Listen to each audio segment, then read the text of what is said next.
Previous some பார்த்துட்ருக்கோம். Find the எல்சிஎம்னு சொல்லிட்டு 2 polynomial கொடுத்துருக்காங்க. ஒரு ஜிசிடி மட்டும் கொடுத்துருக்காங்க.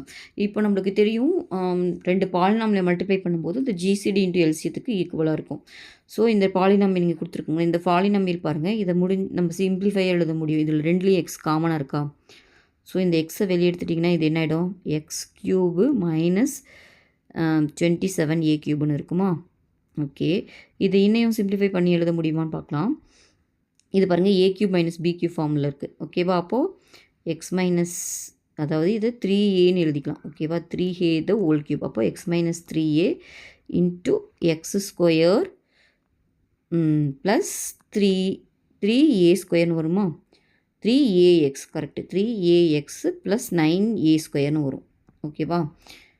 இது சிம்பிளி பண்ணி எழுதிட்டோம். இப்போ 2 பாலினாமியல் இருக்குது. அப்போது அந்த 2 பாலினாமியலோட மல்டிஃபிகேஷன் எதுக்கு ஈக்குவலாக இருக்குன்னு சொல்லியிருக்கேன்? 3ax plus 9a square into இன்னொரு பாலினாமியல் என்ன? X minus 3a square.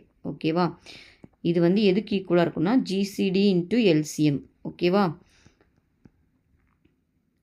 இதில் ஜிசிடி கொடுத்துட்டாங்க.